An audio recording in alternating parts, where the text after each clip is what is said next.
All right, let's just dive right into this. Have you ever looked at a system that works so incredibly well it almost feels like a mystery waiting to be decoded? Well, today we are exploring Finland's education system. We're going to unpack exactly how this country built one of the most successful educational frameworks in the entire world by doing, frankly, the exact opposite of almost everyone else. Let's decode this blueprint step by step in this explainer and see if it makes us totally rethink how we learn. To really understand why this is so revolutionary, we have to start with the reality that so many students globally are, intimately familiar with. We're talking about that grueling, high-stakes, hyper-competitive exam culture. Picture environments where 10,000-plus students might literally battle for just a handful of seats, completely fueled by stress and rankings. But Finland's reality? Zero competitive exams. None. They've entirely removed this gladiatorial combat from their schools. It sounds absolutely unbelievable, right? I mean, how do you achieve excellence without competition? Well, before we solve that puzzle, let's ground ourselves in who this system is actually serving today. As of 2025, Finland has a population of around 5.62 million. And it's kind of an aging one. The average age is about 44, and only 14% of the population is under the age of 15. This demographic reality means every single child in that 14% is incredibly vital. From a purely economic standpoint, they simply cannot afford to leave any student behind or, burn them out before they even reach adulthood. Now, what's really interesting about this slide is that despite, or actually perhaps entirely because of, this distinct lack of academic pressure, Finland holds a truly remarkable record, the number 8. They have ranked number 1 in the World Happiness Report for 8 consecutive years. So it's not just that their students are smart, their society is fundamentally happy, supported by great state welfare and a profound life-work balance. Their education system is a massive, massive contributor to this national joy. Section 1. Land without competitive exams. How zero tests create better students. So, for those of us raised to believe that, pressure makes diamonds and testing drives studying, this creates a pretty fascinating cognitive dissonance. But Finland operates on a single brilliant guiding philosophy. There will be no standardized tests until it really matters. That's right, from primary school through almost all of high school, students face absolutely zero standardized testing to measure their worth against others. The only major exam happens when they finish high school, around age 18 or 19. They literally just let kids be kids, without the looming shadow of a national exam dictating their daily lives.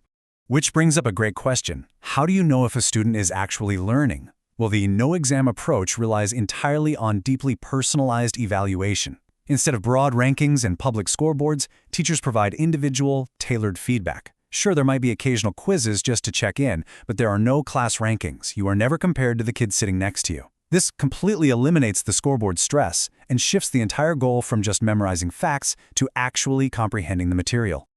Let's move to Section 2, the foundation of equality, eradicating the low-quality school, and see how this builds. So think about it. If you remove competition between students, you naturally have to remove competition between schools, too. In Finland, there are absolutely no low-quality schools. It doesn't matter if you live right in the bustling capital of Helsinki or out in a remote, snowy village miles away from anywhere else. The quality of education is identical. Every single student is guaranteed the exact same high standard. And they pull this off through 3 uncompromising steps. Step 1.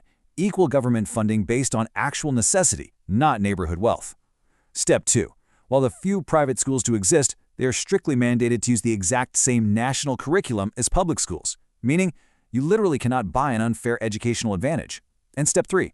Education is 100% free, from primary school all the way through university. They just systematically eliminate inequality at every single level. Section 3. Learn less, gain more.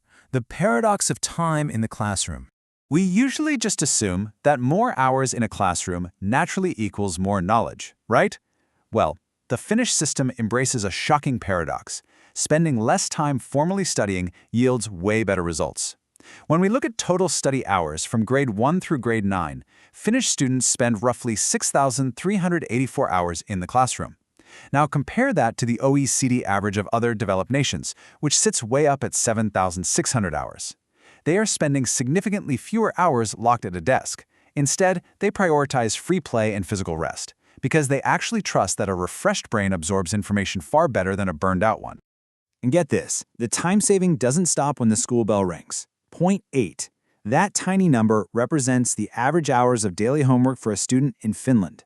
Less than an hour a day. For audiences used to cramming for 3 hours every single night, this is almost unimaginable. After-school tutoring is practically non-existent. When school is out, it's time to live, recharge, and pursue hobbies, which, fun fact, might explain why Finland also happens to have the most heavy metal bands per capita in the world. They actually have the free time to practice. Section 4. Teachers are the core. Elite professionals driving the system. Now, a system this flexible with so little standardized testing could easily fall apart if it weren't for the absolute rock stars steering the ship. In many parts of the world, teachers are viewed purely as instructors, often wildly underpaid and micromanaged. But Finland's standard? Totally different. Teaching there is an elite, highly trusted profession. Teachers are viewed with the exact same societal respect and reverence as doctors and lawyers. And this brilliantly illustrates just how hard it is to actually become one. It's fiercely competitive, which is kind of ironic considering the students don't compete at all. Only 10% of applicants are accepted into primary teacher training programs. Yep, 90% are turned away. This incredibly rigorous filter ensures that only the most dedicated and capable individuals are entrusted with shaping the next generation. To even step foot in a classroom as a lead teacher, you must hold a master's degree, pass intense academic screenings, and even undergo psychological evaluations just to ensure you have the right temperament to guide children. Because of this incredibly high bar, the government does something radical. It backs off. Teachers are given immense autonomy. They basically act as researchers and innovators in their own classrooms, trusted completely to creatively tailor their lessons to exactly what their students need on any given day. Section 5. Students matter more than exams. Leaving no one behind. Ultimately, all the funding, the elite teachers, and the total lack of homework serve one primary purpose: putting the human being right at the center of the experience. The student-to-teacher ratio is a remarkably low 14-to-1, with average class sizes hovering around just 18 to 19 students. This intimacy ensures teachers actually know their students as real individuals. But look at that ultimate goal at the bottom. It isn't producing the world's best test takers. The stated goal is happiness and lifelong learning. They aren't just making students, they are raising curious, confident, and empathetic citizens. So Finland serves as this brilliant, successful mirror reflecting back on the rest of the world. It basically proves that you do not have to sacrifice a child's joy to guarantee their intelligence.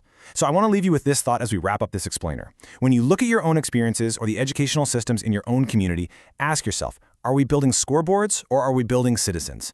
Because if Finland has proven anything, it's that true excellence absolutely doesn't require a competition.